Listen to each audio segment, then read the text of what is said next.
Okay. Welcome, everyone. Good morning. I'm Sam Stegman. I'm going to welcome you. I'm welcoming you to the welcomer. The welcome this morning is going to come from Marcos Marrero. I want to just introduce him. Marcos was working at the Pioneer Valley Planning Commission a few years ago when he first joined the PVGrows steering committee. So I got to work with him in that role for a couple of years, and it was our loss, but the community's gain when he left that position and the steering committee. He went to be. We hit the next slide, Caitlin, so I get it right. He's the Economic Development and Planning Director for the City of Holyoke. He was invited into this role by the incoming Mayor Alex Morse at the time. And so I just say that we are lucky to have a person who understands and is committed to and advocates for a healthy food system and all that that means in a role like this. So please welcome us, Marcos.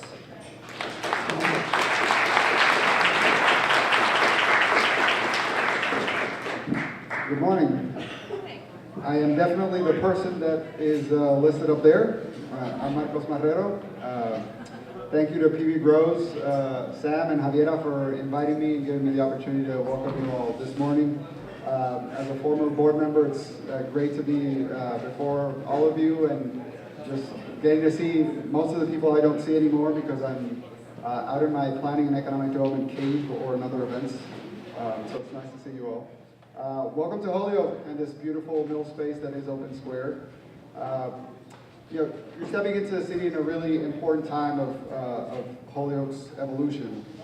We're known as a paper city, but a place that a few years ago stopped relying on paper to create its jobs and drive its economy.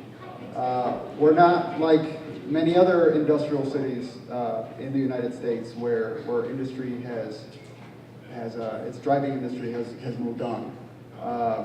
And places that have to look for what are the new things that are going to come to drive its economy and its communities. We're in an economy that no longer is going to rely, for the most part, on just one type of industry to make its jobs grow, one type of industry to create its tax revenue. The current jobs are being defined now. They're being defined today in conversations like these and in forums like these. With the coming of the Massachusetts Green Computing Center, one example of how this city has started looking at new ways of creating jobs. The computing center came in, and it really forced us to look at how do we drive innovation, not just through university research, which is what primarily drives the computing center, but in all facets of our local economy, right? So. One example of that was, okay, now we have this great computing center. Can we take its waste heat and create a commercial greenhouse, right? Now, unfortunately, the computing center was so green, it didn't produce as much heat as we would have liked, right? So that we could use the waste. Well, no, not enough waste there. But, that's not meant to be disheartening. It's meant to say that there are challenges in the way, and I'm sure you'll all be discussing those in your forums later this morning. But the intent is still there, right? We're still interested in pursuing new ways of food. Oh, I'll be done way before 3 minutes from now. I'm already on my way. We're still interested in ways of exploring new ways of producing food, and of course, new ways of in our revitalization strategies, right, addressing the food desert or the food swamp issues that afflict several neighborhoods in the city, and how to do that, justly and fairly with new jobs. So this conference topic is timely, of course, and critical for the framework of not just the city of Holyoke, but cities like us and regions like us. Your discussions today will lead to a better understanding of what we're facing in the food world. And I definitely welcome the ideas that come out of here. So again, I want to welcome welcome your ideas, and welcome this conference to Holyoke, and fun times. Have fun today.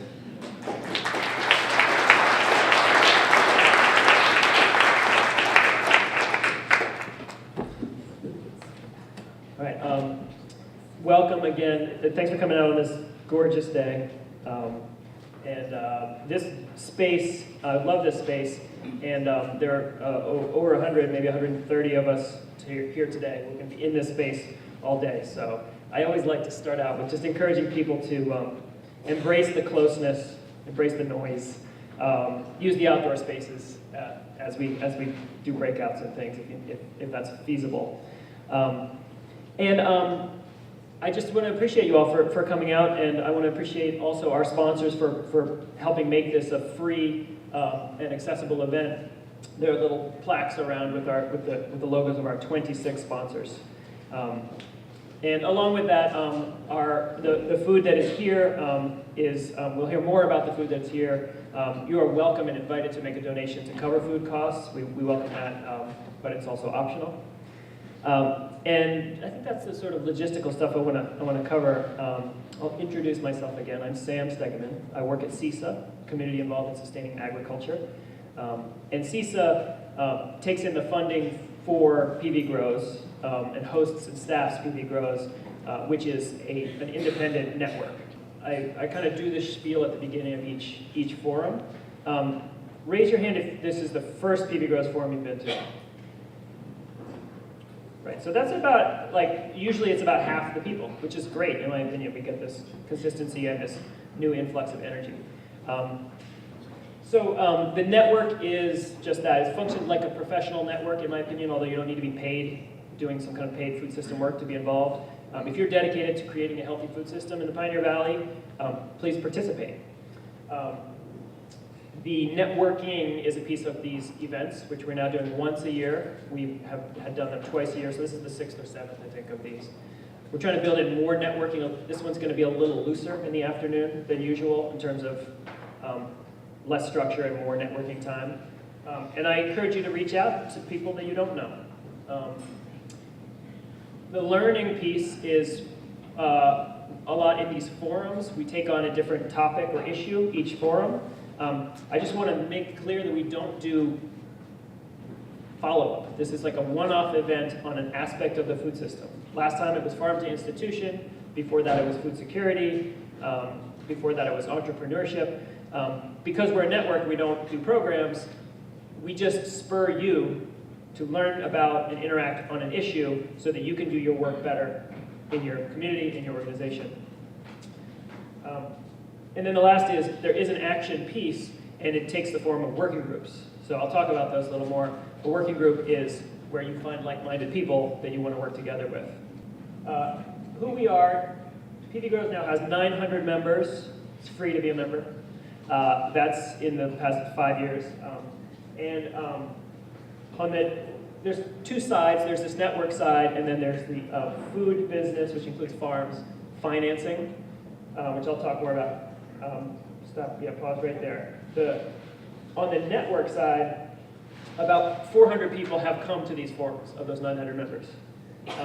We have a 13-person steering committee that puts this all together. On the food business financing side, we have a 14-person working group that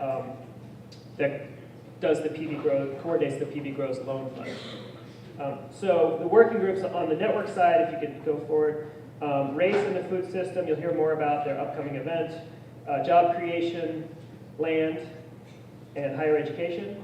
And then working groups on the finance side include slow money and entrepreneurship, which I just put it up there. It doesn't exist yet, but I really wanted to. So, not just me, but a lot of people have expressed an interest in it.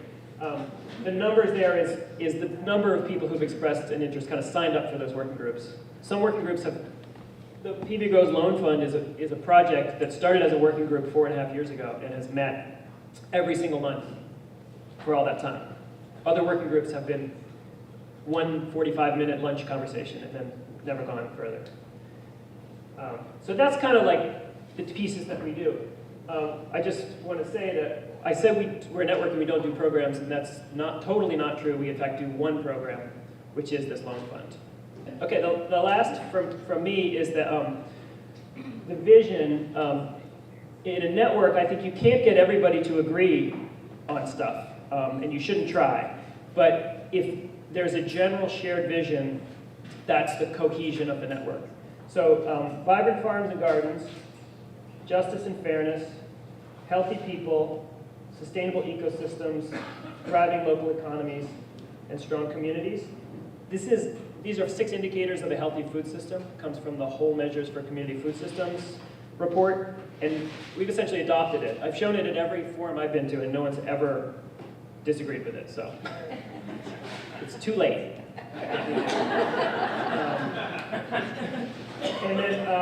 So I'm going to leave that slide up, and I'm going to pass it off to Javiera Benavente. And I just want to say, before I do that, I have to sing her praises because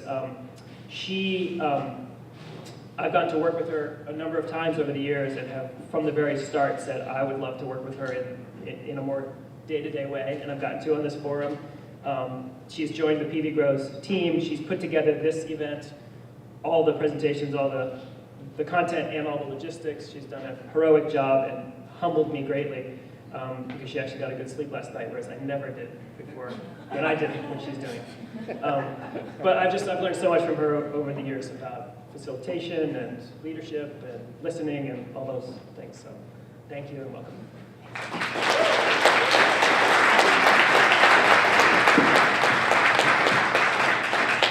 I'm a little bit shorter than Sam. Thank you, Sam, and thanks everybody for being here.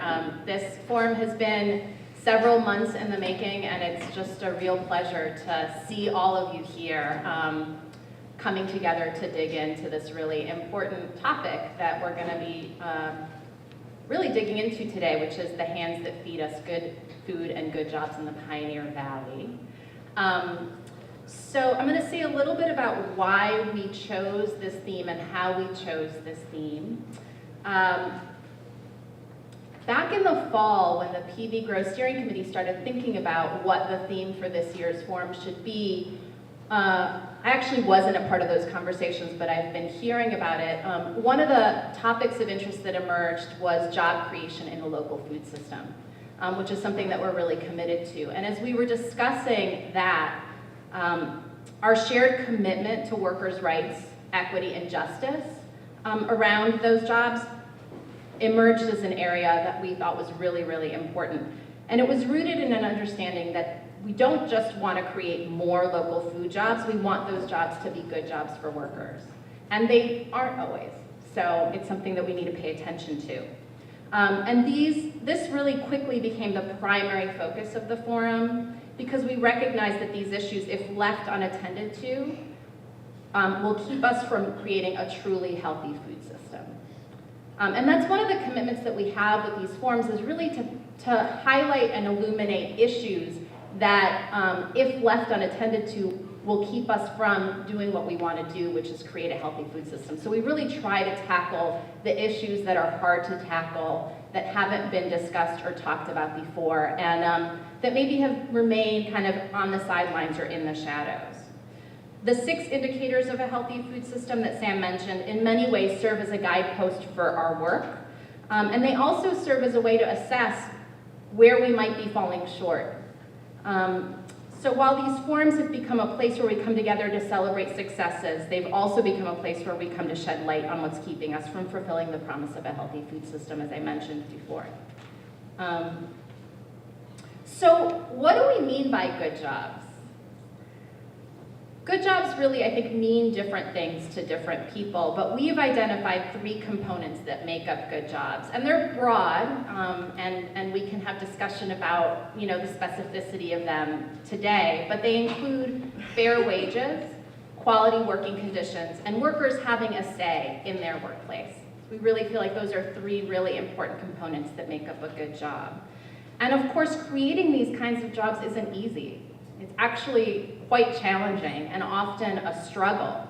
But one of the things that I take inspiration from and that makes me feel hopeful is the work that's happening nationally that food workers are leading to make food work more visible, and also to build a growing movement for fair wages and just working conditions within the food system, and really specifically within the industrial food system. And some of the organizations doing this work are the Food Chain Workers Alliance, the Restaurant Opportunities Center, and the Coalition for Immokalee Workers. And if you're not familiar with those organizations and their work, I really encourage you to check them out online. So that's some work that's happening nationally. But I want to say that, that said, there are some really particular challenges facing local businesses and the local food system when it comes to creating good jobs. It's not easy to compete with industrial food businesses and produce high quality food at relatively affordable prices and pay yourself and your workers a livable wage. Some might believe that we have to choose, either have good food or have good jobs. But the truth is that we need both, and I firmly believe that both are possible. So I'm just going to wrap up by saying that what we're trying to achieve here in terms of creating good food jobs, both good food and good jobs, is possible. And it's possible when we come together and have the courage to look at these issues in all their complexity, to talk honestly with one another about our successes, about our failures, about our challenges, and about our differences.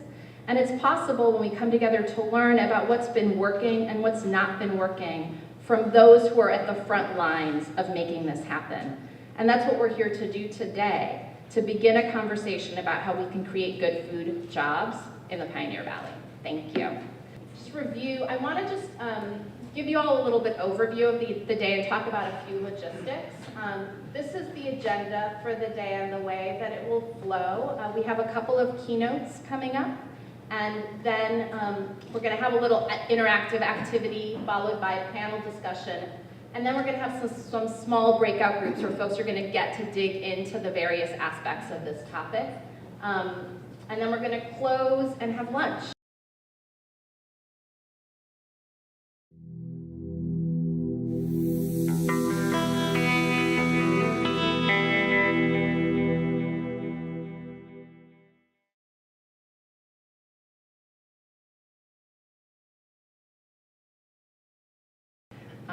So with that, I'm going to pass it to Alex Risley-Schroeder, who's going to be talking about specifically job creation in the Pioneer Valley. I'm with the Massachusetts Workforce Alliance, and we, through our local food, local jobs research, identified strong regional food systems as an area with potential to create jobs. And we asked, where will the jobs be? What kinds and what preparations necessary to build a ready, skilled workforce for these jobs? These questions are really informing our work, including as one of the organizations that's working on the Massachusetts State Food Plan process. And they also inform our participation in this network. Right now, I want to talk about food jobs in our valley. And I want to talk about cautious optimism, intention, and powerful cross-cutting alliances. I want to frame our consideration today of the hands that feed us. So when we think about food and how it gets onto our plates, we might think about farmers, truck drivers, cashiers. We might think about someone preparing the food for us. But this thinking is akin to the thinking that the lights go on because of a switch on the kitchen wall. We're skipping over some of the essential steps involved in getting food from field to greenhouse to plate. And each of those steps that it takes to get food to our plate involves someone, right? And in a local food system, it involves someone we might know, someone we could know, someone we might want to know. And the thinking is that by eating more that's produced here and processed here, we can create jobs. I want to give you some perspective on this. Mass Workforce Alliance, in our research and interviews with Valley food system businesses, affirms that job creation potential exists. Michael Schumann, in his analysis, which you had a link to his report and the invitation and publicity for this, indicates that 25% shift towards food localization would create 4,030 new jobs. For a workforce development person, that's an exciting number. I hope you're excited too. I also want to say, but be cautious here. These are the jobs that are possible. Not necessarily all of them are plausible. And that has to do with a range of constraints, including land, training, investment, and things like that. However, with that caution, I'm going to give you a scan of where those jobs might be. And think about which ones you anticipated and which ones might be surprising to you. So if there's land and training available, It could be there's new jobs in raising and slaughtering animals, like pigs, sheep, goats, cattle, poultry. There's also egg production jobs. There's a potential for new farming jobs, growing fruit, vegetables, and grains, raising nursery stock, including trees and plants. And there are also jobs in agricultural support activities. Think compost, think anaerobic digestion. And local food could also create food manufacturing jobs, frozen food, baked, and canned products. And there's a potential for a large number of jobs raising dairy cattle and the value-added work that can come with that, manufacturing milk, butter, and ice cream, and with additional demand, potential food service jobs. Show it to me again. All right. Also, if we look north to Vermont, which sometimes we do, right? They're a little ahead of us on some of this. We can see that intention can be a powerful catalyst in job creation. Vermont has, in the past 4 years, been able to create 2,162 food system jobs. Don't you love the specificity there? And I hear that it might be higher, but it's hard to keep track. And Vermont's initial estimates were 1,500 jobs to be created over 10 years. And I've heard them say that the act of making a plan and connecting and strengthening the food system through that planning process catalyzed job creation, and that they were able to exceed their initial estimates. So here, in our valley, we have good plans. We have the Pioneer Valley Plan, raise your hand, David. We have the Franklin Regional Council of Governments, Mary's over there, and many of you participated in the development of those. We have focused intention. We have invested stakeholders, including all of you in this room, and that this is good and this is hopeful. More local food can mean more local food jobs. But as much as we can be and should be hopeful, we must also be three things: discerning, critical, and active. Just because the food comes from here does not mean that the jobs are good jobs, that they're paying fair and living wages. And in many instances, local food jobs in our valley are part-time or seasonal jobs with a great deal of uncertainty for workers. And that's a big missed step in our food system. Let me give you a few more examples of missteps. This is not an exhaustive list, but we have a diversity of agricultural workers, ranging from migrant workers to college-educated workers, and each one has a different set of needs that need to be addressed. And we know that we'll need more well-qualified workers for agricultural production. So we're going to have to figure out how to address those needs and do so meaningfully. We lack clear, well-articulated, and accessible pathways that allow and support people to come in at an entry level and advance to positions with more responsibility. And the available training isn't always a good fit. And then as we relocalize, training needs to change in response to that. We have regulations like Department of Labor regulations and municipal health codes that can constrain business efficiency as well as business innovation, both key components of a functioning food system. So what can we do? What are we doing to address these missteps? Today you're going to hear a lot. But the thing I'd like to point you most towards as you listen is that one of the most vital things is that we're making and using alliances that bring workers and employers together, that bring food system builders and advocates together. And these are strategic, focused efforts to address issues that confront workers and employers. But I don't want you to be fooled, because what makes these alliances powerful is their potential to strengthen and improve relationships between local businesses and the local people they will employ. And that's the key. So my charge today was to communicate cautious and practical optimism. And so let me sum that up. Yes, we can create local food jobs, but we must be very careful and pay attention to the hands that feed us. So, thank you. I'm happy to turn the mic over to Erbin Crowell, who's the Executive Director of the Neighboring Food Co-op Association, and he's going to set this conversation about the hands that feed us in a larger context. And we're incredibly fortunate to have him here with us, and he's connected to us and was part of the early efforts around establishing this fine network. So thank you. Good morning. Thanks so much, Alex. And thanks for the opportunity to speak with you all.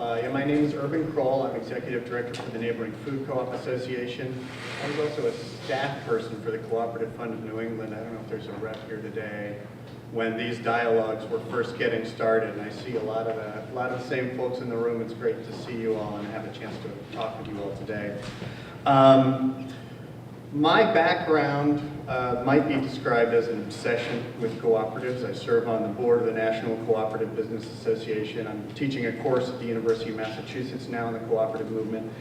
We've also got some great panelists today and other people in this room, so I'm trying to figure out in my presentation how to steer a little bit in a different direction and offer some thoughts on this question. What I want to get at is some of these questions about resilience of businesses. If we're going to be able to create strong local jobs that create good opportunities for working people, how are they going to survive over time? You know, in some of the first questions here, I know this sounds kind of straightforward, but for a job to be good, it first actually has to exist. You know, and for a job to exist over the long term, it's got to be resilient.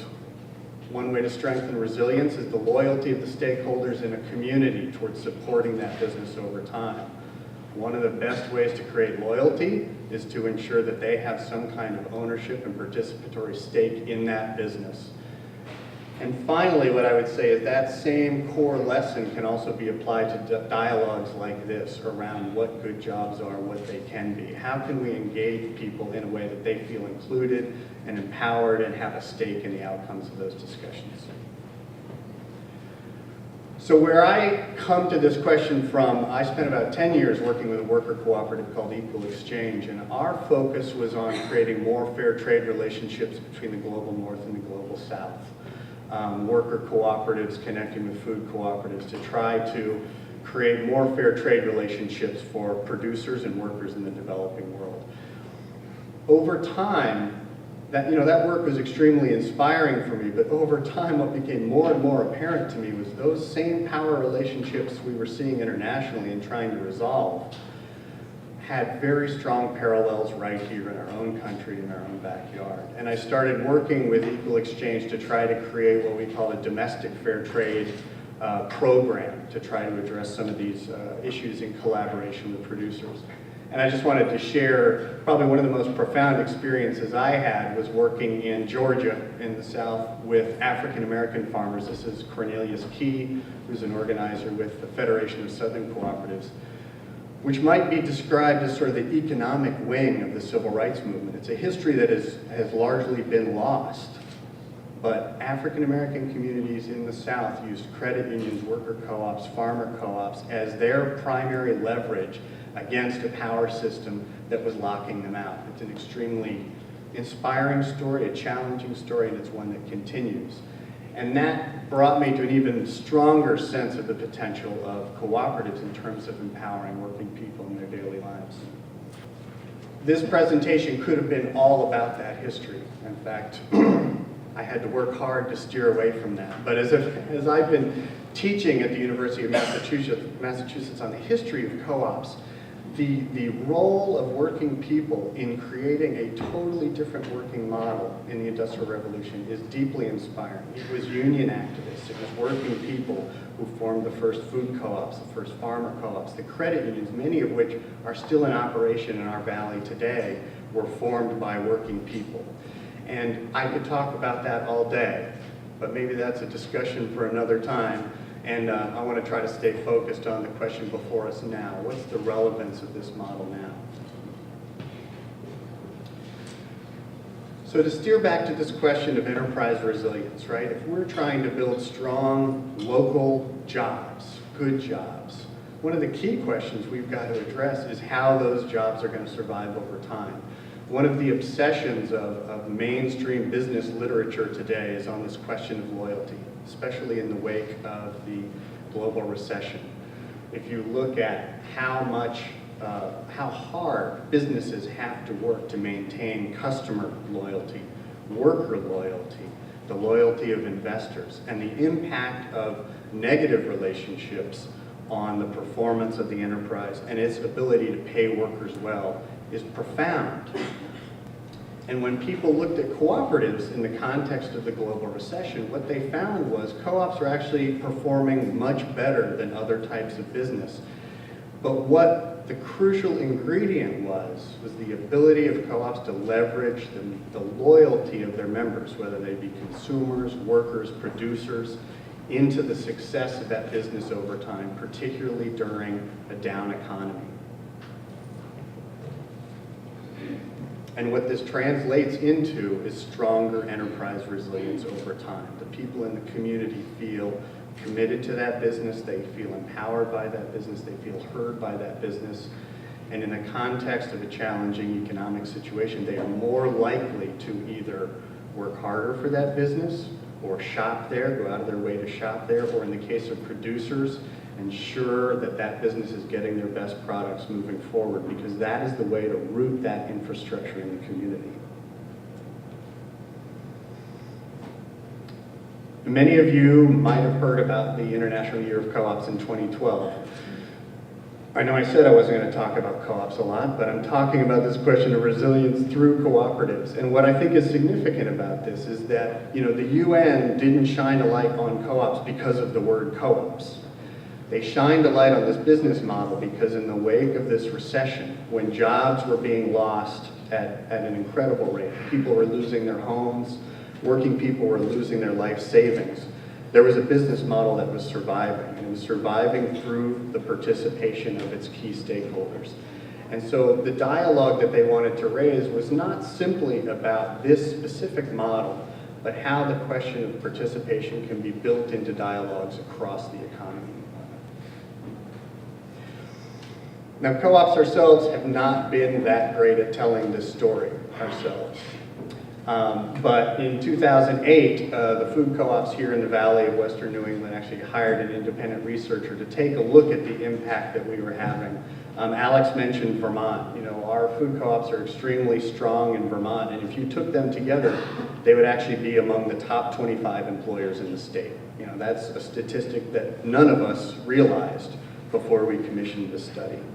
If you think about the questions of good jobs that Javiera raised, if you look at tenure, if you look at workplace participation, if you look at wages, if you look at staff turnover, if you look at pay ratios, in all of those areas, these cooperatives performed very, very well, and much better than we might have thought. The point I want to raise there, I should also point out in terms of sustaining other local businesses. So here you've got locally rooted businesses that make a priority of buying from other local businesses. So these co-ops together purchased over 30 million in local products. So they're leveraging their buying power to sustain other businesses. What I want to emphasize is this, I don't want anyone to misunderstand me and say, therefore co-ops are perfect.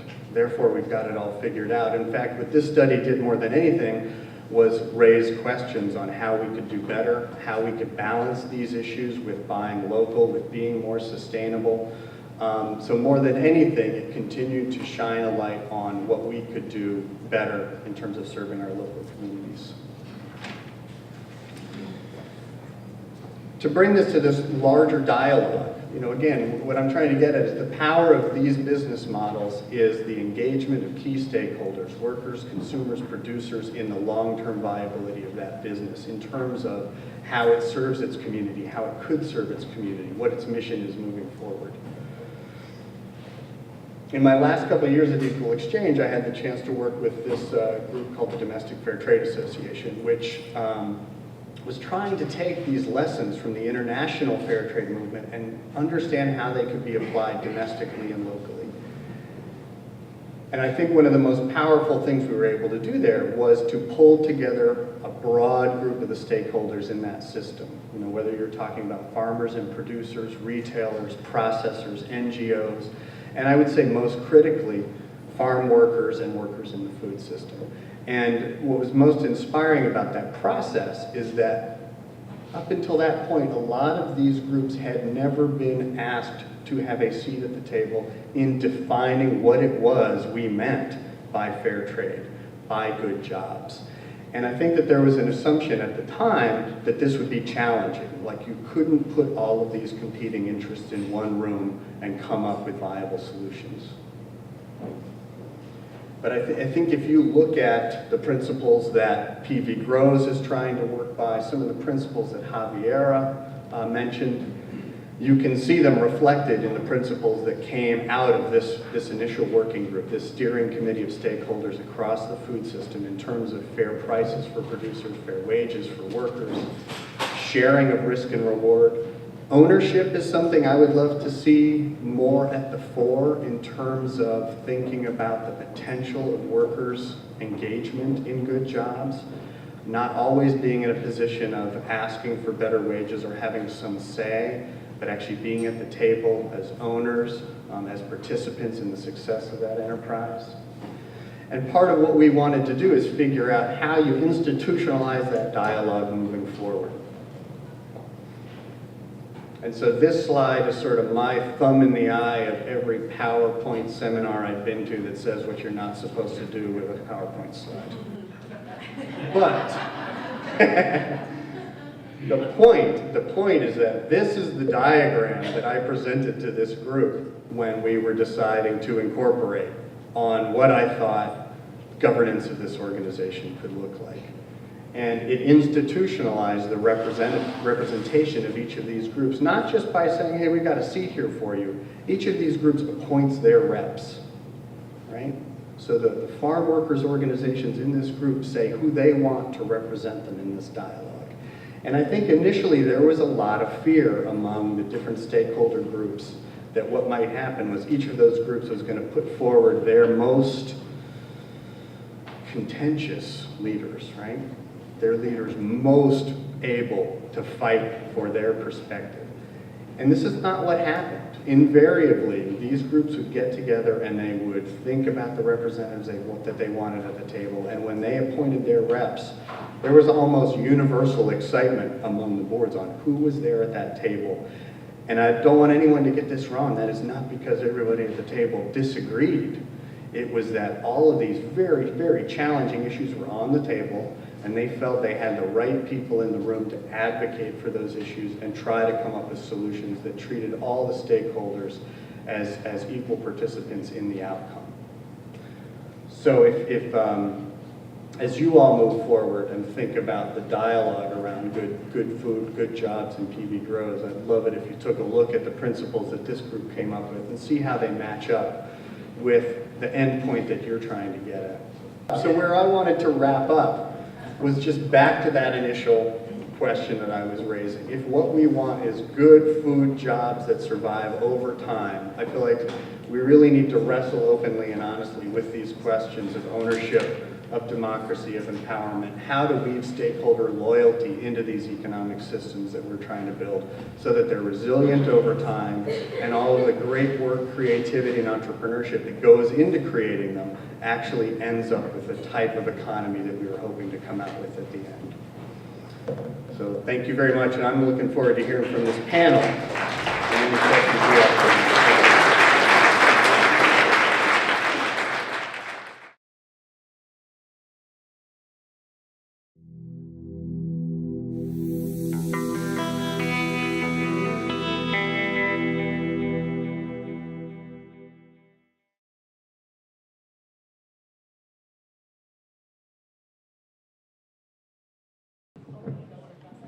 So I'm going to introduce our panel, and we really are very lucky to have all of our panelists here today. There are folks in our local community who are going to share their experience, share what they're doing to ensure that local food jobs are good jobs. They're coming from different perspectives, they work in different sectors of the food system, and I think it'll be really, really interesting to hear what they've been working on, and both what's been working for them and some challenges that they've been facing in this process. So we're going to hear from each of them one at a time, and then after each of them has had a chance to present, we're going to open it up for questions from you all. And if you have also questions at that time for either of our keynotes, Alex or Erbin, you can ask them then as well. So I'm going to briefly introduce all of them, and then they're going to come up one at a time to share their experience and work with you. So our first panelist is Dave Jackson from Enterprise Farm. Our second, a little clapping doesn't hurt, that's nice. Our second panelist is Orvelio Ramirez, who works with Dave at Enterprise and is also a member of Just Communities, which is an immigration reform organization here in the Valley, and Bliss Requatroutes. I've been really working on that name for the last 2 minutes, and it didn't come out right. She's an organizer with Just Communities, and she's going to be interpreting for Orvelio. Then, yeah, give her a hand. It's not an easy job, and she's doing it all by herself today. So I really want to recognize Bliss for all the work she's doing.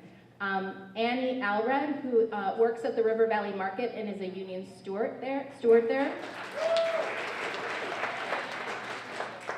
And then Glenroy Buchanan, who is from the Pioneer Valley New England Growers Co-op.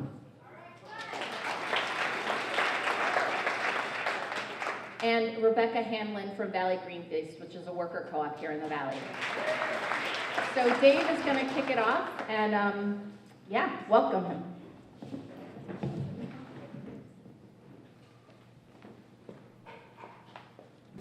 See if we can get this right. Everybody hear me? Yeah. Cool.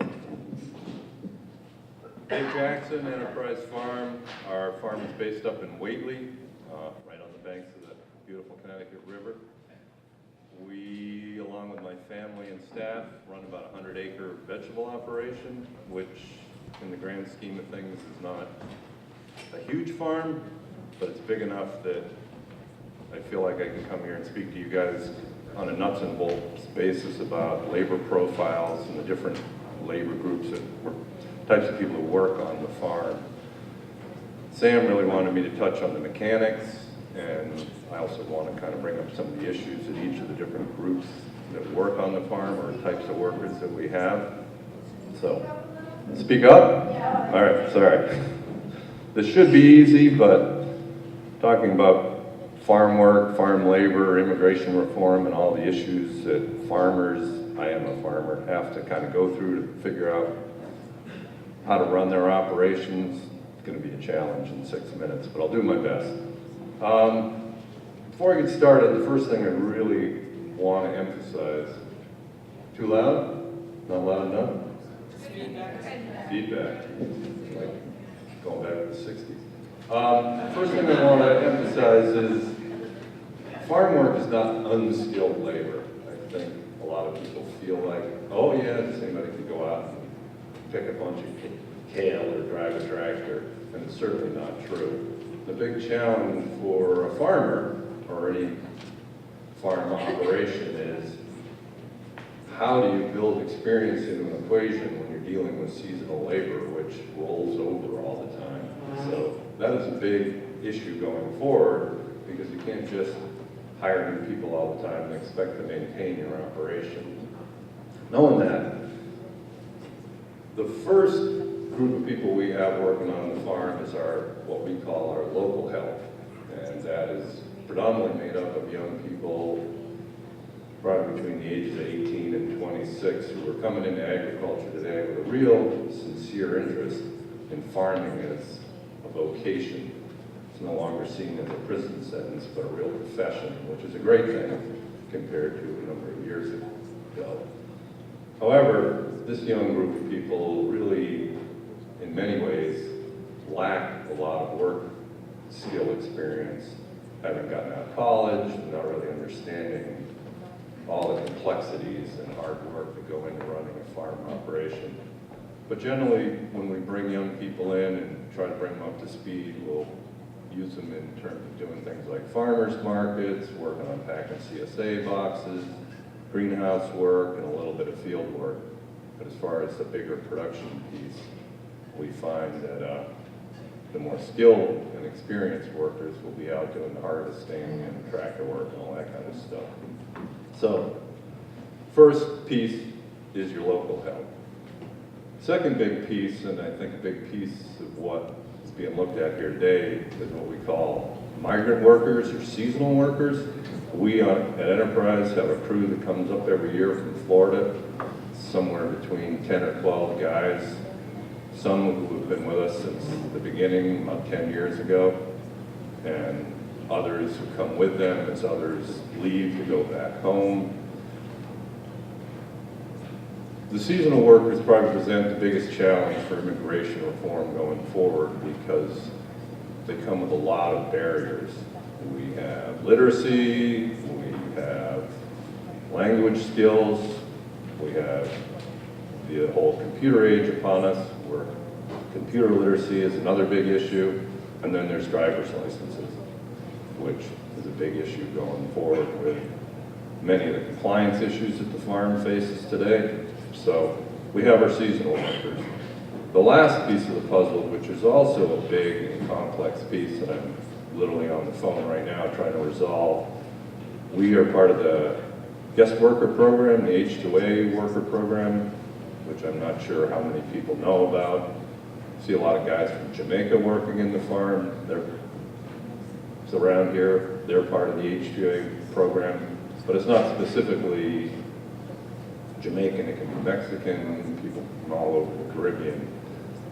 The guest worker program is really outdated, really archaic. The paperwork is ridiculously long and complicated, but it brings one benefit, that we get a return group of guys pretty much every year, and the wage that the HUA program requires of the farm is definitely a much better wage than minimum wage, because it's an average wage that's calculated from the national wage pool, not just New England.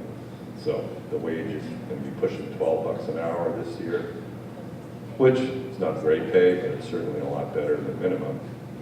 So those three pieces in place. We also have a year-round staff. One of the great things that the local movement has brought to the valley is an opportunity for farms like us to operate year-round. And the labor pool that we use for that is actually a combination of all three. So currently on the farm, we've employed 8 people throughout the course of the season. The winter season to pack for our winter CSA program. That includes 2 guys who work doing tractor work for me, continue to maintain all the equipment.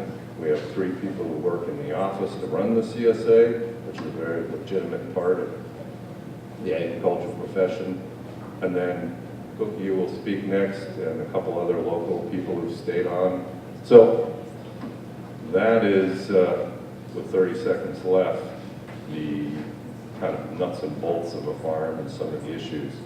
Immigration reform has gone nowhere for the last 10 years. We've been waiting and waiting. So we'll be curious to see where it goes from there. Thank you. Thank you, Dave. Next we have Orvelio Ramirez. Thank you. Hola, mucho gusto por estar acá. Es un gusto para mí poder hablar ante ustedes hoy. Good morning. It's a pleasure to be here with you today, sharing my thoughts. Voy a empezar a contar un poco de mi historia sobre por qué estoy acá, los motivos que me hizo venir a este país como inmigrante. As an immigrant worker, I'm going to start my story today by talking with you about why I came here to this country. Es lindo estar acá en este país, pero más sin embargo, los retos que nos presentamos para llegar a este lugar es algo difícil. It's a blessing to be in this country, but the challenges that we go through to get here are something very difficult. Lo difícil es tener que caminar 3 días con galones de agua encima y andar con ese miedo de que ya no poder volver a ver la familia, porque uno nunca sabe qué es lo que le pueda pasar a uno en el camino. So it's a 3-day walk, carrying your gallons of water with you to come to this country. Every moment with that fear of not knowing what's going to happen to you in that desert, if you're going to be able to arrive, if you're ever going to see your family again. Pero lo bueno que llegamos a este punto y llegamos hasta este país con las ganas de seguir adelante, de apoyar a la familia económicamente, porque pues la economía en México es mala. Luckily, myself and others, we have been able to come to this country. We have made that journey to be able to support ourselves and support our families because of the bad economic situation in Mexico. Porque yo creo que como cualquier persona, todos deseamos un futuro mejor, un futuro donde uno le pueda brindar algo mejor a la familia, mejor a uno, mejor en el futuro. I feel like I'm the same as any other person, that I'm here looking for a better future for myself, for my family, and to have improved opportunities. Bueno, Ahora voy a hablar sobre lo que es de la finca, mi trabajo, sentirse conforme uno mismo en este país. So now I would like to talk with you about my experiences as a farm worker in this country. Pues es algo lindo, uno lo siente como si fuera su segundo hogar, porque pasa el tiempo completo uno en el trabajo, sentirse con la amabilidad del patrón, de sentirse que al menos no hay gente racista, no hay tanta gente racista, de que habemos mucho que no nos echan al lado. So in enterprise farms, I feel like the farm is my second home because there are such good people that I'm working with. I've had the opportunity to work with folks who are quite so racist, and I don't know.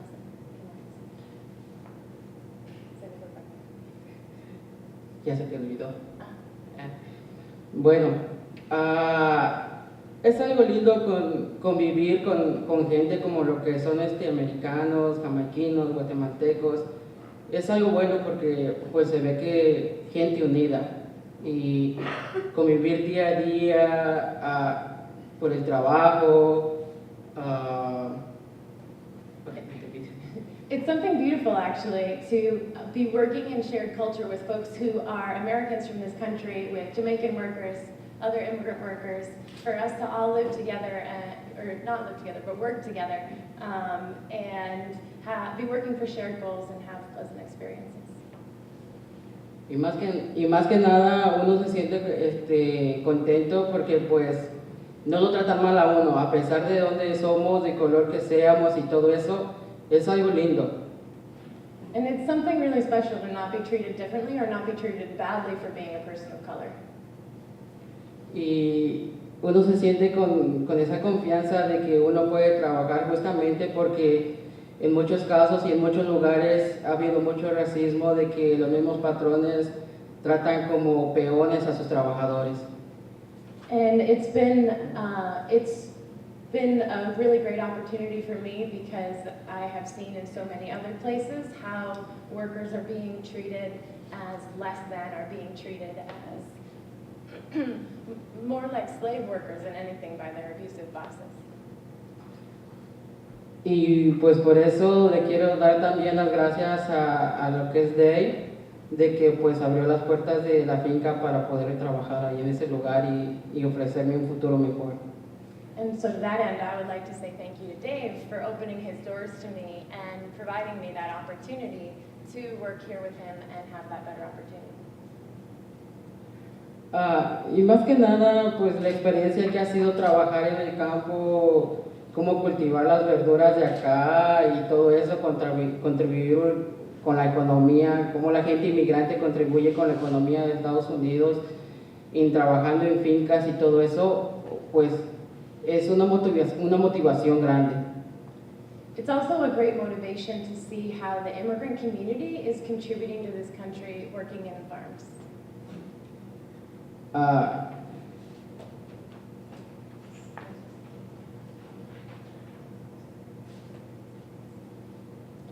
Bueno, ahora voy a cambiar de otro punto lo que es sobre lo que es el programa de Comunidades Justas.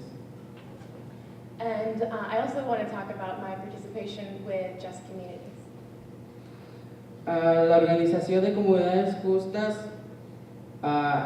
se enfoca más que nada en defender a la gente inmigrante, a la familia inmigrante. Just Communities is an organization focused on supporting and defending immigrant families. Y hacer un cambio en restaurar a la comunidad latina. And it's an organization that's working to make a positive change for the Latino community. En nuestras vidas como trabajadores, inmigrantes. In our lives as immigrant workers. Y pues más que nada nos estamos enfocando también en sobre qué son las licencias de conducir. One of the main goals for us as an organization is obtaining driver's licenses for immigrant workers. Buscamos la manera de aliarnos con las fincas, de conseguir firmas. Por ahora llevamos alrededor de 60 firmas para apoyar lo que es un paso muy grande a la licencia de conducir. At this point, we've been able to secure support from almost 60 farms who are supporting us in the shared objective of getting driver's licenses for immigrant workers.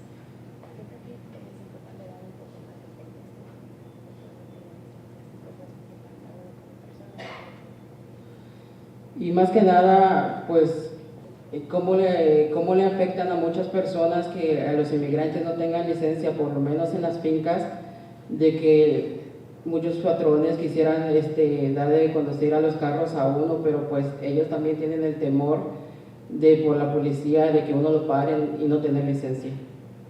And lack of licenses, driver's licenses for immigrant workers is a shared problem in the farms because bosses will want to ask their workers to drive food somewhere, and they'll have the same fear that we have every day of having something happen on the roads or coming into some issue for not having a driver's license.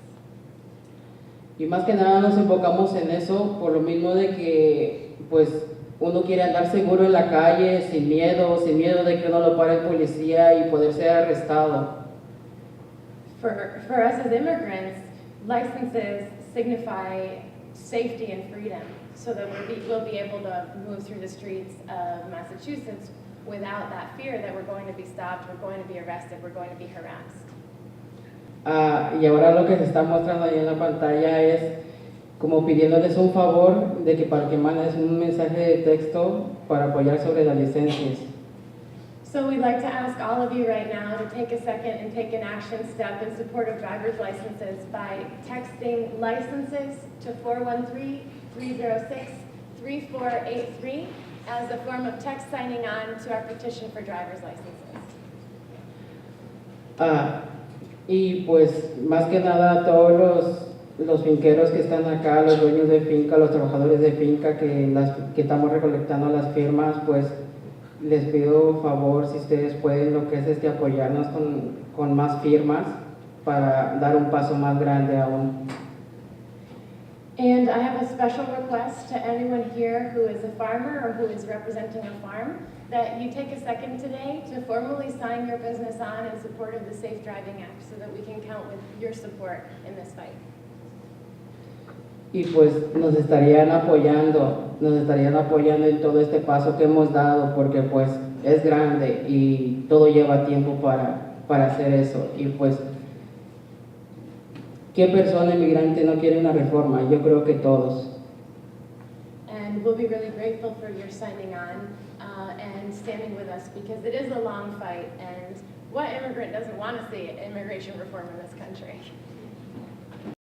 Our next presenter is Annie Allred, who's a union steward with UFCW at River Valley Market.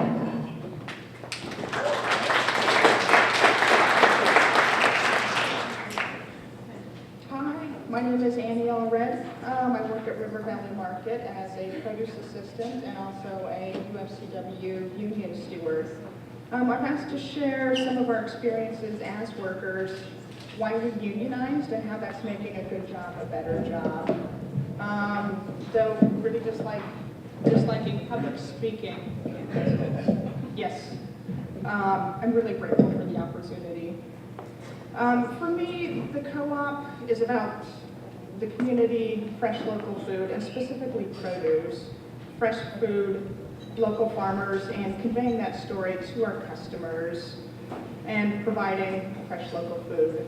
It's an awesome thing, and it's the circle. It's what makes stronger communities.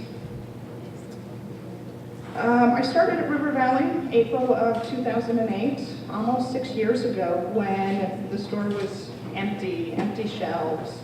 I saw firsthand all of the work that goes into a new store. It's very much like recreating a wheel. But over the years, it's been a difficult but an amazing journey. When I first started, we had a new employee orientation at the old Pleasant Street Theater. We had about 60 employees excited to be part of this new store that finally come to the area. We were given the promise of a different place of employment, one that valued the local food system, had a triple bottom line, where workers mattered and had a say in shaping their workplace. From the early days, workers began to encounter reoccurring problems. Communication has been a key issue. Too often one way with minimal two-way dialogue. This directly contributed to the lack of information for workers. And this was a big challenge because as co-op people, we're all about information, especially when it pertains to our working environment. There were also unclear procedures and policies that were matched with arbitrary enforcement. These all fostered an environment where workers felt that they could not safely have their voices heard. Please don't get me wrong, the working conditions have been good at River Valley, but they could be so much better.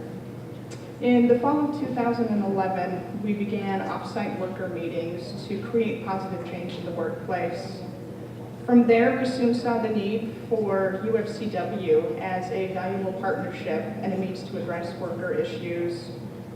February 10th, 2012, we had a card check and gained union recognition. Our first union contract was signed July 29, 2013, and was a huge success for workers.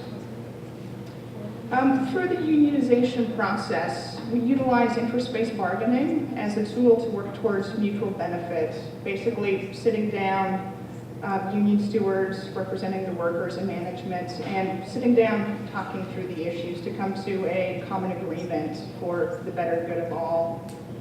Our contract brought River Valley workers a just cause, where management must have just cause for discipline and termination. We also gained seniority. It affects shift preferences and schedules for workers. It allows us to have a life outside of work, and it also is a good means to retain workers. We gain Weingarten rights, the right to union representation in disciplinary meetings with a supervisor. We also have clear protocol about disciplinary procedures and equitable enforcement. We now have a grievance procedure where decisions or possible contract violations can be challenged and resolved. We also created a labor management committee where staff issues are raised by union stewards and discussed with management to improve the working conditions and hopefully making it closer to the ideals of a progressive workplace. Along the way, we've had some challenges. One of those is building a new relationship with the union and management, and we are working on building trust and improving open communication. Oddly enough, these meetings, the labor management meetings have been challenging. Too often agreeing to disagree on key issues and unable to work towards a compromise. But regardless, we've got the monthly opportunity to sit down and bring up the issues at hand. Very much a work in progress, but in a positive direction. There's a lot of opportunities for change and improvement.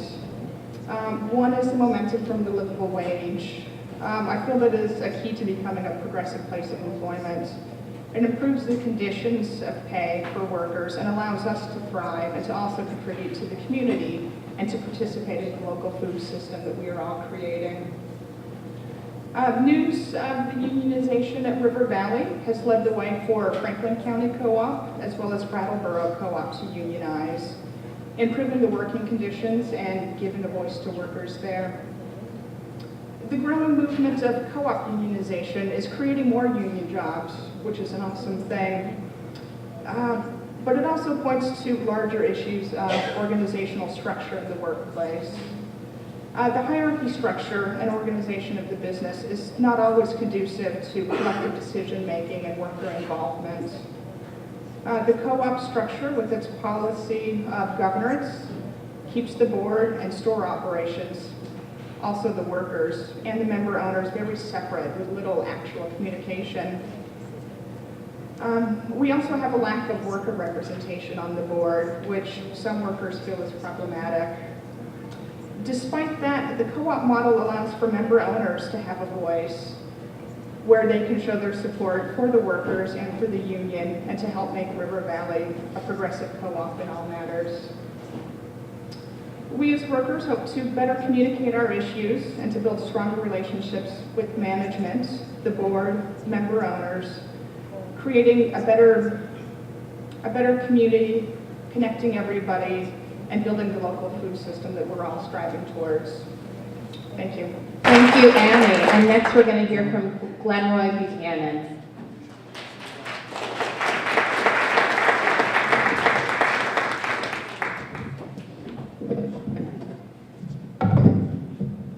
Definitely was dreading that. I know he was going to call my name next.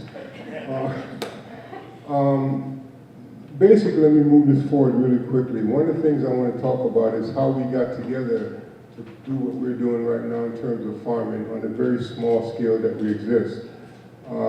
There was no formal meeting, there was no formal get-together, there was no letter sent out. I was living on East Street at the Bem farm, and used to help with pick corn and do all sorts of things, pick butternut squash. And usually in the evening when we finished working, a lot of the guys would just sit around in what we call the garage.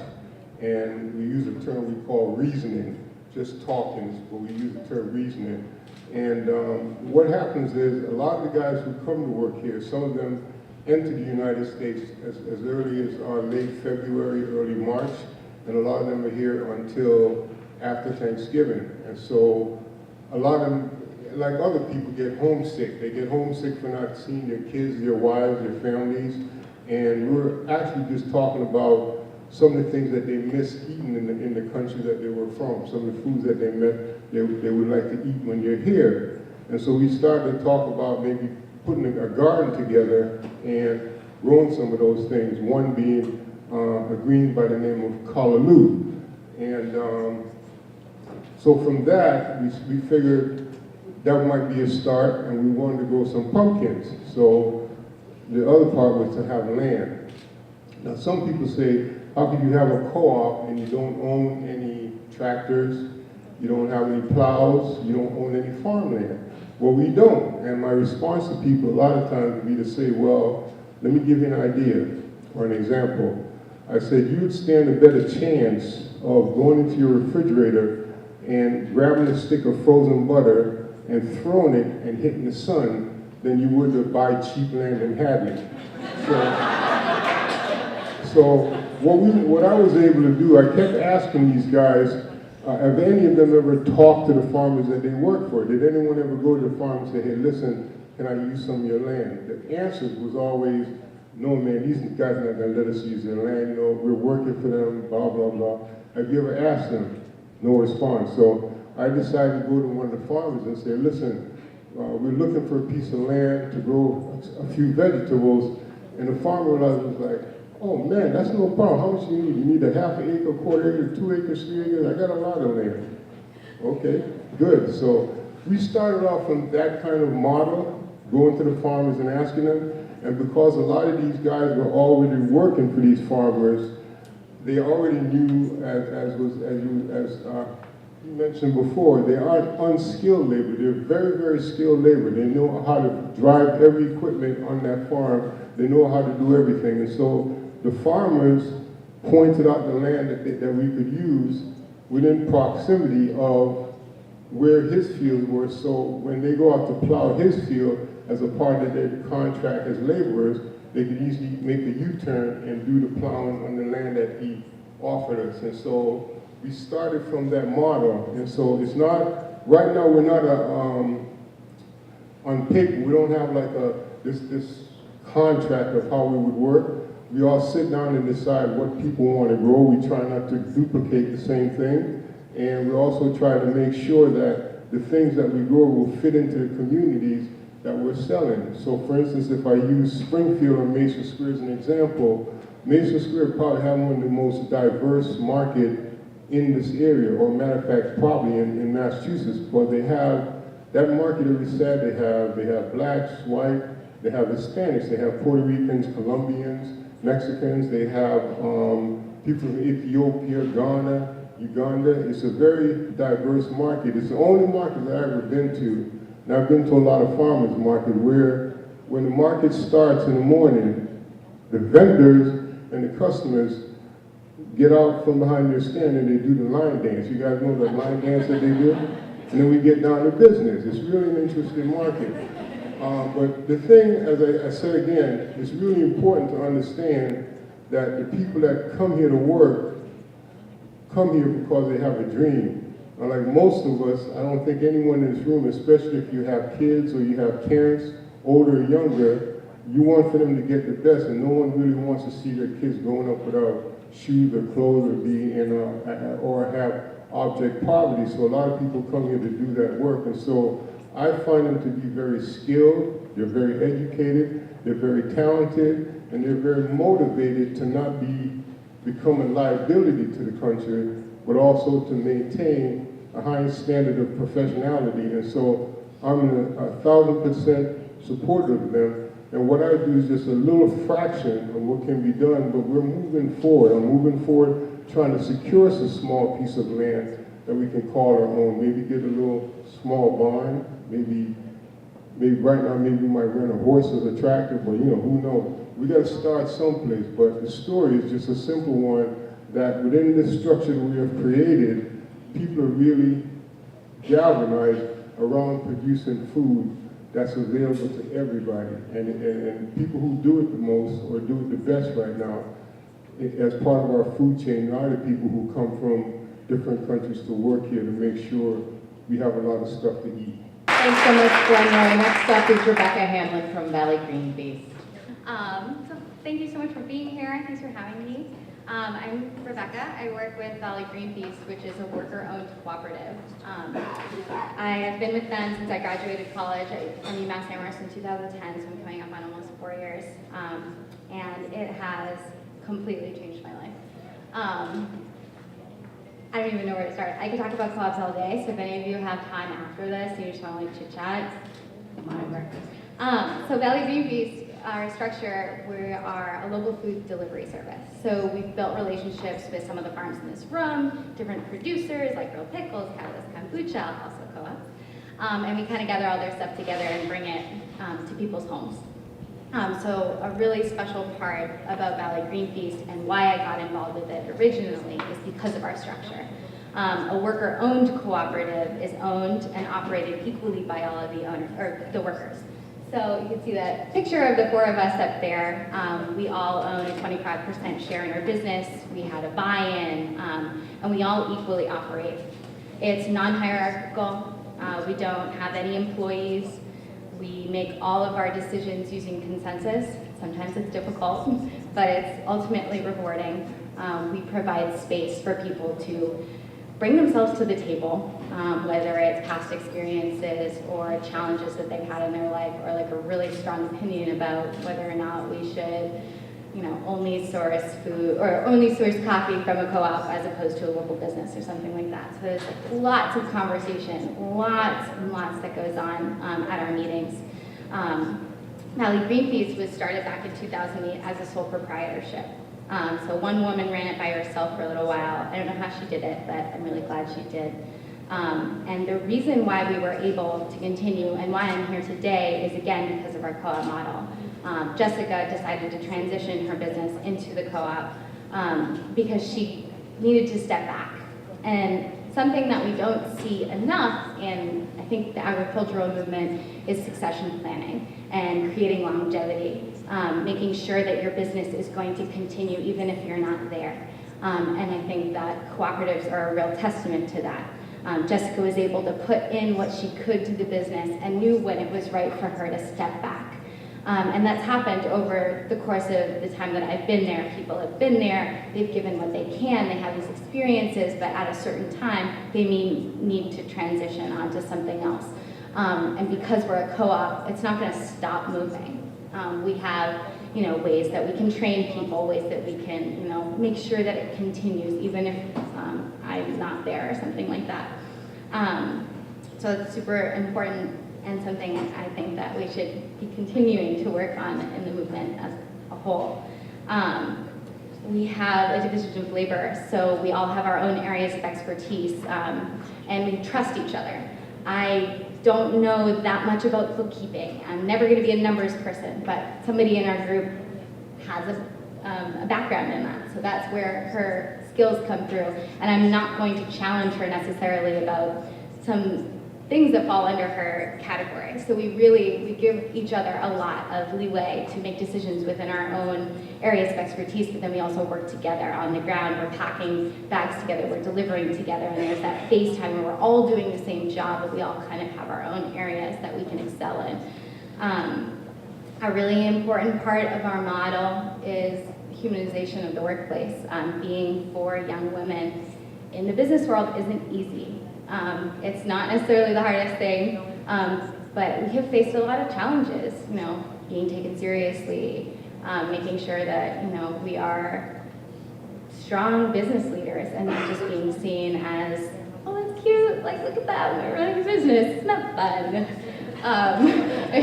The mean of our ages is like 28 years old or something, so we're relatively young in the business world, but we all have a lot of experiences. I've been working in cooperatives for 5 years, so it's a little chunk of time. So going off that humanization is, this past year, one of our worker owners became a mother. That's a huge life change. It's also a huge change for business. And we were able to come together and make that happen for her. A lot of women you might not see coming back to their jobs after they've left for maternity leave. And then that wealth of knowledge is gone, and they've moved on to this other part of their life, which is so beautiful. But we really wanted to create an infrastructure where Becky could become a mother and we could be there to support her. This has been a huge year for us. We expanded into Boston through a collaboration with another worker co-op that does our deliveries out there by bicycle. So we've been meeting, 100 times more than we usually do. There's been unpaid hours. We've been putting in sweat equity. And all throughout that, there's been a crying baby at the meeting, or Becky is talking to us about finances and she's also changing a diaper. And it's just like, there's been a lot going on, but we've created an environment where she can do that. And that's really important to us. Another really important thing, or difficult challenges, has been creating a job that has a living wage and making sure that we're investing in something that we really believe in. It may not be something that I'm not making as much money had I continued on the track of becoming a physical therapist, which is what I thought I wanted to do before I learned about co-ops. Am I happier? Absolutely. I am empowered. I have a say. I can work with these other women and we can make a difference in the business world, in the agricultural world, and in this movement as a whole. And it's because of our ties to other businesses and the co-op community as a whole. We work with 10 different cooperatives.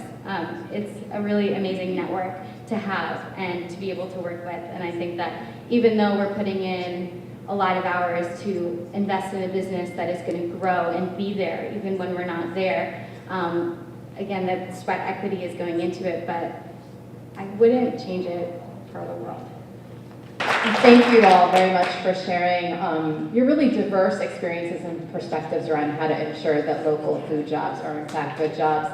And now I wanted to open it up to questions. We have about 10 minutes for questions for any of the panelists, and also if you have a question for either Erbin or Alex, you're welcome to ask it now. Hey Dave, can you spend a couple minutes talking about the produce bus that you're doing at Enterprise Farm? Enterprise Farm, this will be year 4, runs a mobile market that we do down in Springfield. It's part of an offshoot of the beauty of having a CSA farm. We have a little more control over our own destiny in terms of financial decisions we make, because our members, kind of like co-ops, invest in us ahead of schedule.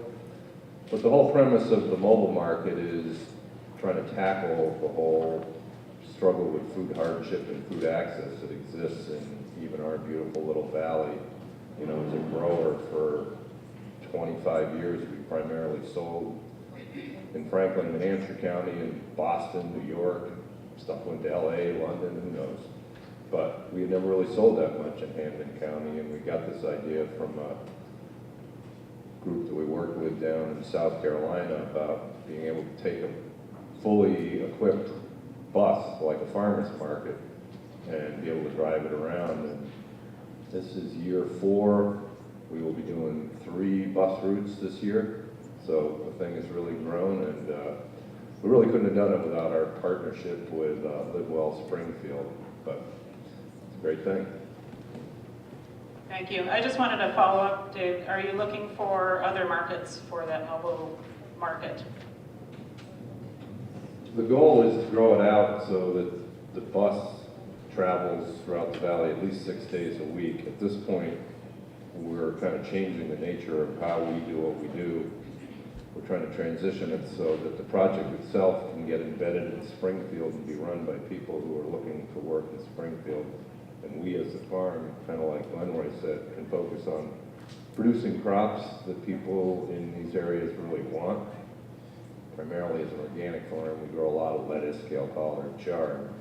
But the amazing part of what we've learned is that people are really looking for a lot of different kinds of products, and we'd be happy to learn how to grow them. We know caliber, that's a great one. So the model will expand, and there's opportunity there. So if you wanted to check in with us, we can talk to you about it.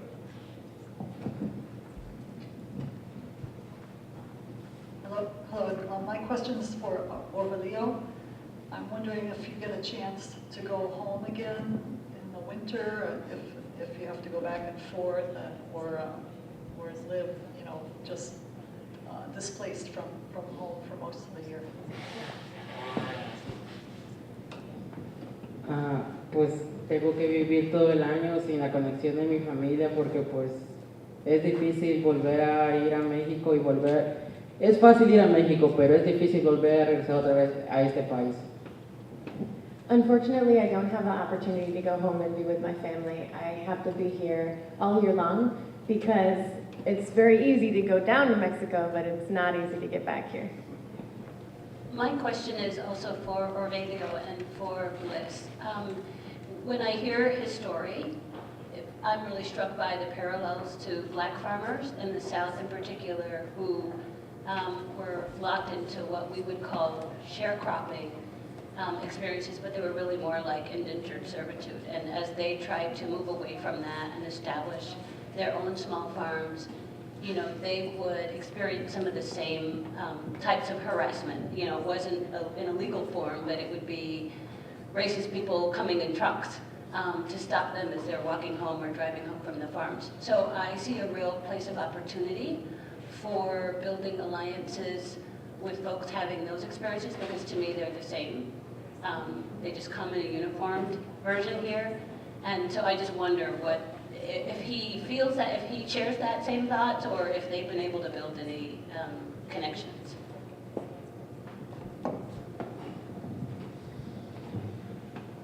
Sí, es algo lindo compartir con esas personas y ver que hace años atrás era diferente y pues los tiempos cambian. Ahora el racismo ya no es tanto como antes y es algo bueno porque se ve de que año en año las cosas pueden ir cambiando a un bien, no a mal. So it's something beautiful to have seen in the last couple of years, that relationship forming and experiences with racism shifting, or the climate of racism shifting. Sí, pues sí, yo he trabajado siempre así como lo que son con jamaiquinos y todo, y pues es algo bien, nos llevamos bien, ver que también, a pesar del trabajo, también crece una amistad, perdón, que crece una amistad con gente que uno conoce que es de otro país. So through farm work, I have had the opportunity to connect with mostly Jamaican farm workers or other farm workers of color and build those relationships that are the basis of that.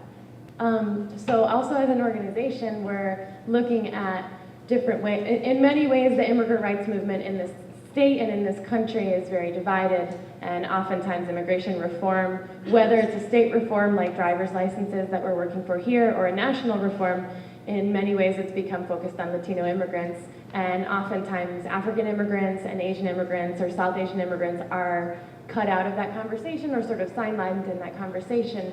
And so something that we're working on building up in this area is how we are going to overcome the barriers that exist everywhere, but that are also very much in existence here. When we're talking about language barriers, when we're talking about racial stereotyping, limited experiences with people from other races or other cultures that are bound up into limited experiences that happen at work, or an experience that happens with a cop, or just very brief moments, how we're really confronting the fact that there are large histories of racism between communities of color, and how we can be building with Black African immigrant communities or Jamaican immigrant communities in Western Mass, because although we don't have a membership of Jamaican immigrants, we know that folks who come with work visas don't necessarily go home for the same reasons that folks come without visas in the first place. And mostly the place that we're seeing those workers or those folks right now are in detention centers. And we haven't found that community, where that community, because so many undocumented communities are really underground communities, we haven't made that strong connection with that underground community outside of the detention center. And so that's actually something that we're doing strategic planning on at this point as an organization, how we're able to connect specifically the large population of Jamaican farm workers who come, who probably are not always going home, how we're able to overcome language, how we're able to overcome any stereotypes or institutionalized ideas about oppression that exist between those communities, so that we're not just being seen as a Latino-only fight, but we're also working with other groups. We probably have time for one more question, so. Encouraging ex-inmates to get training and connection with good jobs. Yeah, I don't think that anybody on the panel has direct experience with that, although I would, if somebody in the room does and want to say a few words about that, I would welcome that. I don't have direct experience, but you could contact Julie Rawson at Many Hands Organic Farm in Barrie. They've been doing this for a number of years and have a lot of dedication to that program. Thank you. And I think Dave wants to say a few words about that as well. No, I can speak to it a little bit. With the H-2A farm worker program that we use, it's obviously there to fill jobs if you can't find people locally. But the way that program works is we post job orders through the whole system that are posted all the way to California. So anybody with any kind of experience, doesn't have to be years and years, is eligible for those jobs as long as they know where to look and find them. So that might be one avenue to look into. There are a few prisons in Massachusetts that have either maintained their traditional farming program or are newly starting them. And there was a very exciting project where we have a school system in Eastern Mass which is buying beef from a prison nearby. And it had been a dairy farm on the prison, and they converted to raising beef, and they were able to sell the beef to the school at a lower price, because obviously they're not paying the prisoners very much. But we began to see where you might be able to really begin to have training programs in the jails, because a lot of them still have a lot of land. And so you might be able to come out of jail already knowing some of the skilled labor needed for either vegetable production or for meat production. So it's something we could work towards in the future. We could have a day-long workshop on any one of the issues raised by the panelists here today or raised by the keynotes. But what we tried to do here is provide a breadth of things that are happening in our community and possibilities for engaging this question of how do we create good food jobs in the Pioneer Valley. And we're going to have an opportunity to go more into depth in the small breakout groups with resource people that are coming up. So yeah, I just want to thank all of our panelists and thank you all for being here, and we're going to move on.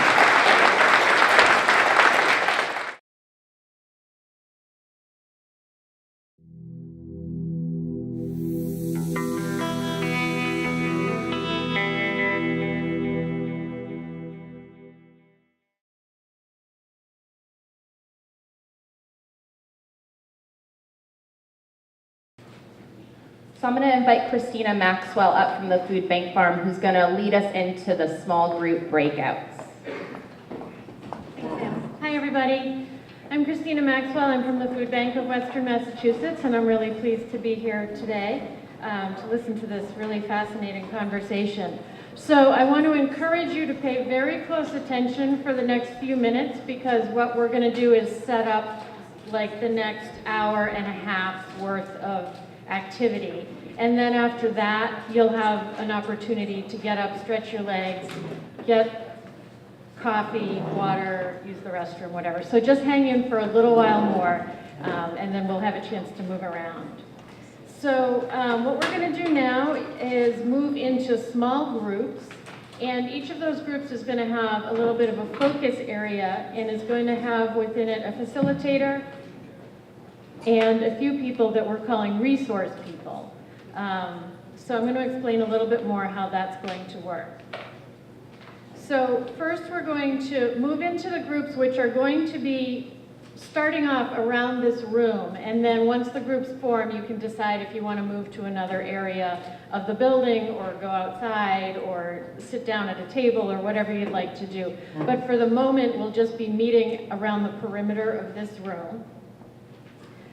Each group, as I said, is going to have a facilitator and resource people. The facilitator is simply going to encourage everybody in that group to introduce themselves so that you know who's there with you, and they'll introduce the resource people, who are folks who are working in the topic area which is being addressed in that particular group.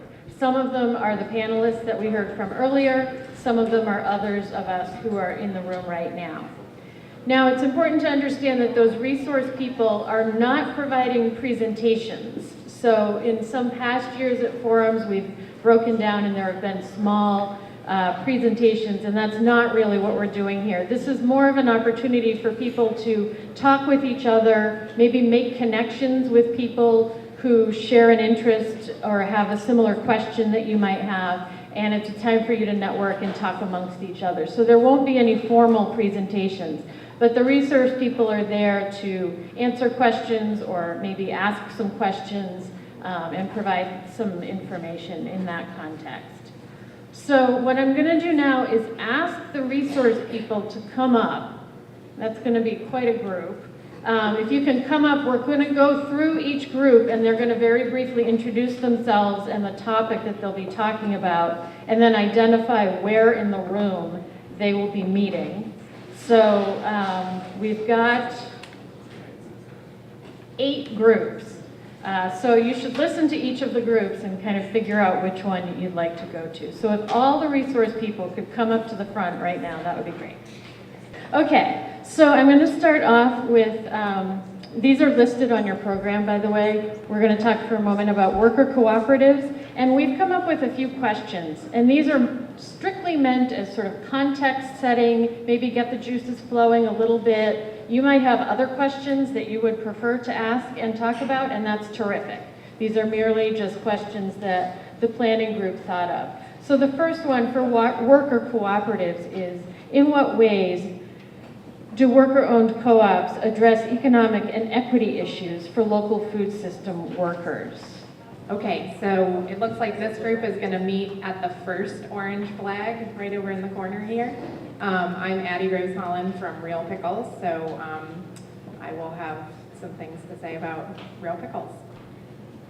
And we're a worker-owned cooperative. Kind of know my deal already. I work with a lot of different co-op organizations, so I'll be able to tie in a broader perspective and focusing in on the worker co-op angle. The next group is going to discuss immigrant reform, and the question we've got is, how can local food businesses be allies to immigrant workers in the local food system? Why is immigration reform important to local food businesses, farm workers, and our communities at large?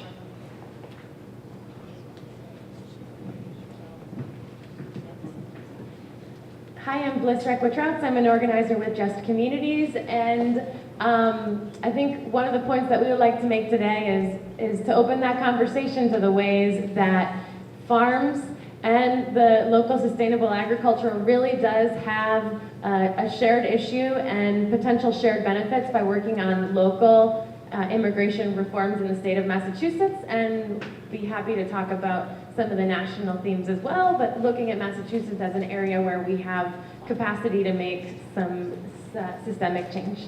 Okay, our third group is going to discuss restaurant worker organizing. And the question here is, what is the current state of working conditions for restaurant workers in Northampton?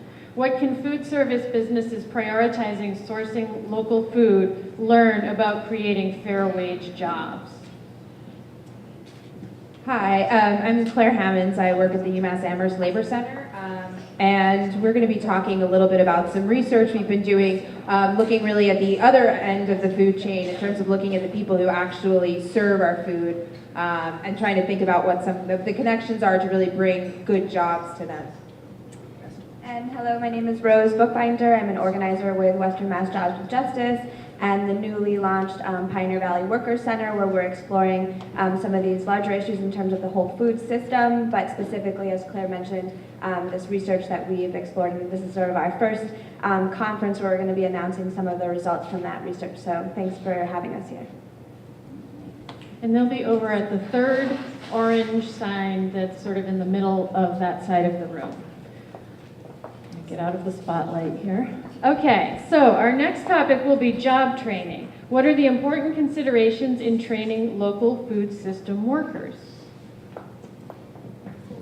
Hi, I'm Christine Burns, and I'm the Director of Development at Providence Ministries, and I'm here representing FoodWorks.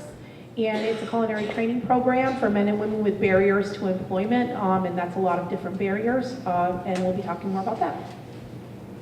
Hello, I'm Ryan Carb. I work for Many Hands Farm Corps. We have a pretty intensive but also extensive impact of an internship that helps provide labor for over a dozen farms in the valley, and we work with a lot of people who have never worked on farms before, so dealing with a lot of basic needs for people who've never done it before. Okay, great. Our next group is going to be, that group is going to be back where Abby is standing and pointing, because evidently we don't have enough bamboo poles. So thanks, Abby. Okay, our next group is going to be discussing local food union jobs. What role can unions play in local food system work and the viability of the local food system businesses? Hi, my name is Brendan Carey, and I'm the lead organizer with Unite Here, the New England Joint Board. And so we're going to talk about a few recent local victories in unionizing different college cafeterias, and also about, as we start to, bring more local food and do a lot more food preparation in the kitchen, how to keep those jobs good jobs and not just have that equal more work for the same pay, and really make these jobs really good, sustainable jobs. Hi, I'm Annie Allred, Union Steward for UFCW. I'm happy to answer questions and to share experience from our unionization process. Thanks, and that group will be in the far back corner on this side of the room. Our next group is going to be community-based food job creation. What options do communities have for local food system job creation?